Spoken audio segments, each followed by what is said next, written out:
TV अखबार का खेल समझिए। सोचिए, आज केरलम में एक मुख्यमंत्री का शपथ ग्रहण था जो कांग्रेस की सरकार बनी है, लेकिन आपको टीवी अखबार पर कोई रिपोर्टिंग, कोई खबर दिखी?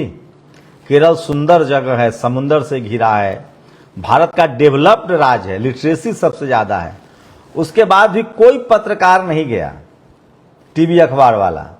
जबकि बंगाल में था तो वहां लोग साड़ी पहनकर, बंगाली ट्रेडिशनल साड़ी पहनकर पत्रकार गए थे। आज सोचिए, हिमाचल के नगर निगम चुनाव में बीजेपी को बड़ी हार मिली है, उसके बाद कोई खबर नहीं दिखाएगा। तो ये जो मीडिया है ये क्यों कर रहा है, मैं इस पर आज बात करूंगा। आजादी के बाद बाबा साहेब जब राजनीति में थे, सक्रिय थे, तो उस समय की मीडिया को वो कांग्रेस मीडिया कहते थे, क्योंकि उस समय कांग्रेस की सत्ता थी, तब बीजेपी थी नहीं, और मीडिया जो है वो कांग्रेस कांग्रेस कांग्रेस कांग्रेस करती थी। मान्यवर कांसीराम साहब की जब राजनीति शुरू हुई, जगदेव बाबू, तो भी कांग्रेस सत्ता में थी और मीडिया कांग्रेस कांग्रेस कांग्रेस करती थी, लेकिन तो भी थोड़ा बहुत सामाजिक न्याय, सोशल जस्टिस के लिए स्पेस था। लेकिन आज सोचिए क्या हालात हो गए। जो कांग्रेस 75 साल रही राजनीति में, सत्ता में, उसको भी मीडिया वालों ने छोड़ दिया है। तो आप कल्पना कीजिए कि आज की मीडिया, जिसने ममता बनर्जी जो जनरल कैटेगरी से आती है उनके खिलाफ हो गई, कांग्रेस को छोड़ दिया, तिलांजलि दे दी, वो दलित पिछड़ों का हो सकता है? वो अखिलेश यादव, तेजस्वी यादव, हेमंत सोरेन के बारे में क्या क्या बोलेगी? आप कल्पना, बस कल्पना कीजिए।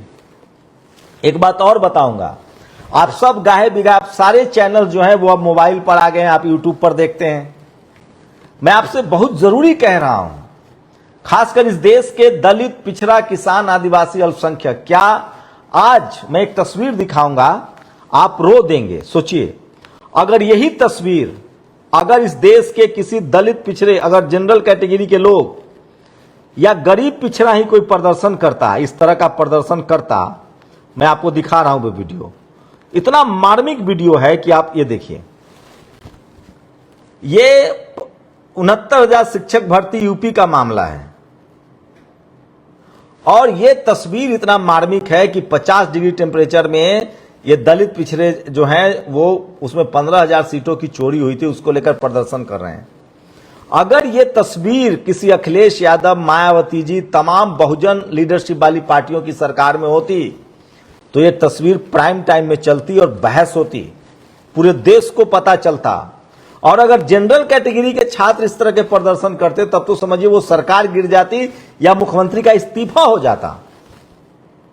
लेकिन ये तस्वीरें आपको टीवी पर नहीं दिखाई देगी।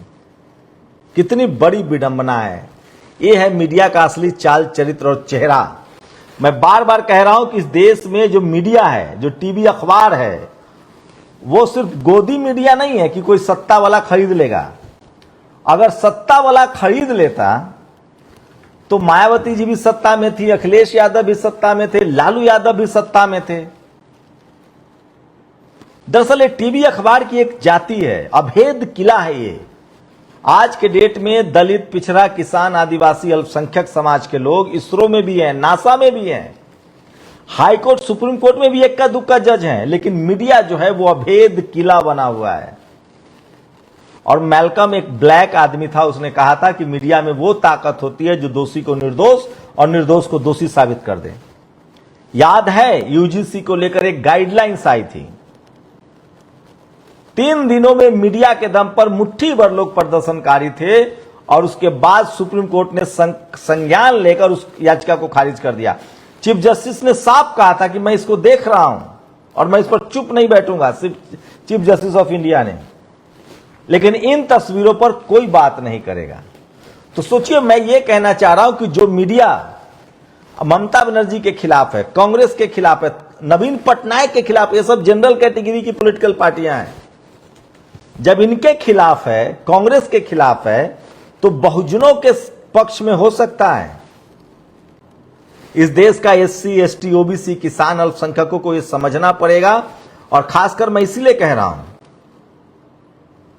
कि आपको ये मीडिया का जो ये चरित्र है वो समझना पड़ेगा, और आप सबसे अच्छे वक्त में हैं।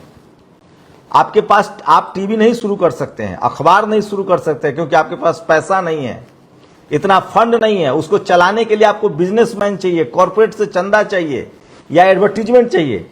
लेकिन आज आप सोशल मीडिया के दौर में हैं। आज फेसबुक है, यूट्यूब है, एक्स है।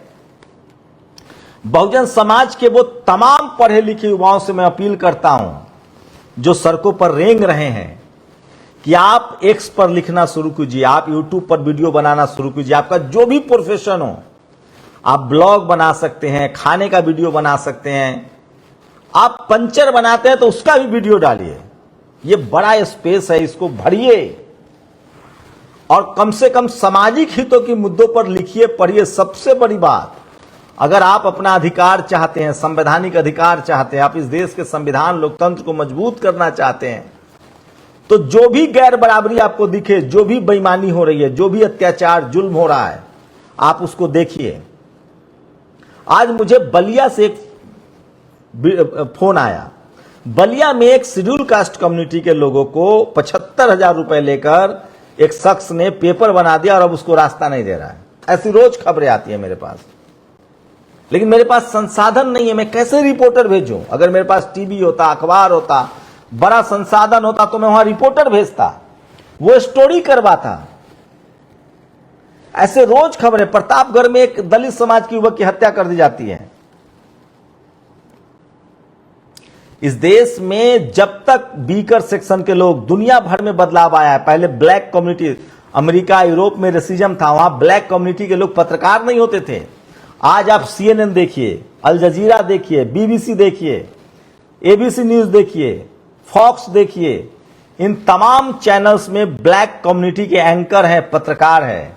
लेकिन भारत के मीडिया में एक भी दलित, पिछड़ा, किसान या ट्राइबल,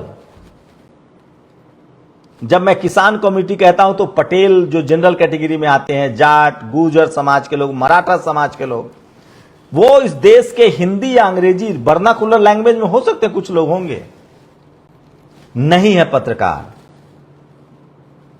अल्पसंख्यक समाज के कुछ पत्रकार हैं तो उन पर आप दबाव की समझ सकते हैं कि उन पर कितना दबाव होगा।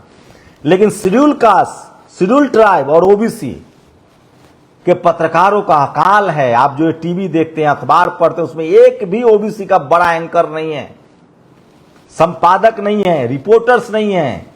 जो इक्का दुक्का लोग हैं, मैं सबको जानता हूं, वो चुपचाप नौकरी करने के लिए मजबूर हैं। उनको डिसीजन मेकिंग बॉडी में नहीं डाला जाता और जो डाले गए उनको निकाल दिया गया। तो आप जो टीवी अखबार देख रहे हैं, भारत का टीवी अखबार गोदी मीडिया नहीं है, ये मोदी मीडिया भी नहीं है, ये जातिवादी मीडिया है, जो आरएसएस की जाति है, जो बीजेपी की जाति है। ये मीडिया यहां का संविधान के जो प्रावधान है, खासकर जो आरक्षण का प्रावधान है, इस देश के 90-85% लोगों को जो संवैधानिक अधिकार मिला है, उसके खिलाफ है ये मीडिया। वहां बैठे लोग काम करते हैं। जुडिशियरी से भी, जुडिशियरी में फिर भी लोअर जुडिशियरी में रिप्रेजेंटेशन है, क्योंकि एग्जाम होता है।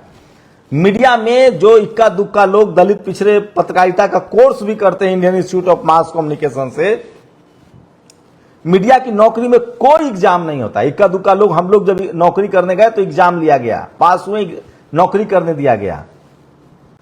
लेकिन वहां कोई, आप देखेंगे, आप सामने बहस देखिएगा, सपा का प्रवक्ता हो या बसपा का प्रवक्ता, बसपा तो प्रवक्ता भेजती ही नहीं है, जेडीयू का हो, आरजेडी का हो। आरजेडी ने अब 2 प्रवक्ता कंचना यादव और प्रियंका भारती बनवाए हैं। नहीं तो किसी भी मुद्दे पर बहस देखिए, कांग्रेस का प्रवक्ता जनरल का, 1-2 एनालिस्ट जो है वो जनरल के, सारा का सारा जमावड़ा जो है वो जनरल कैटेगरी का रहता है। मैंने अभी 1-2 दिन पहले एक ट्वीट भी किया था। तो पक्ष भी वो, विपक्ष भी वो, बहुजन समाज के हिस्से में कुछ नहीं है। मैं फिर कह रहा हूं, एक इसका बड़ा इंपॉर्टेंट रोल है जिसके पास मीडिया है, इसलिए इसके भरपाई हम लोग सोशल मीडिया के जरिए कर सकते हैं। इसलिए मैं आपसे गुजारिश करता हूं कि जितने बहुजन समाज के चैनल्स हैं जो संवैधानिक अधिकारों की बात करते हैं, जो कर्मकांड और अंधविश्वास के खिलाफ बोलते हैं, उनको मजबूत कीजिए। वो आपके हाथ में है। आप अगर पैसा नहीं दे सकते, उनको मदद नहीं कर सकते हैं, कम से कम तो आप उनको सब्सक्राइब कीजिए, शेयर कीजिए, लोगों तक पहुंचाइए। ये एक नैतिक जिम्मेदारी है हम लोगों की। अगर आप चाहते हैं कि आपके आने वाले नस्लों का अधिकार बचे, देश के संविधान, लोकतंत्र और इस देश के शोषित वंचित समाज का अधिकार बचे, तो इन तमाम आवाजों को मजबूत करना होगा जो आपके लिए कम से कम इस देश के लोकतांत्रिक संवैधानिक अधिकारों के लिए बोल रहे हैं और अंधविश्वास और कर्मकांड के खिलाफ जो बोल रहे हैं। सोचिएगा जरूर। शुक्रिया। नेशनल दस्तक की आपसे गुजारिश है कि अगर इसको बचाना चाहते हैं तो नेशनल दस्तक को सब्सक्राइब करने के लिए रेड कलर के सब्सक्राइब बटन को दबाएं, फिर बेल आइकन की घंटी दबाएं। नेशनल दस्तक को बचाने के लिए बहुत जरूरी है कि हर खबर को शेयर करें, लाइक करें, कमेंट जरूर करें।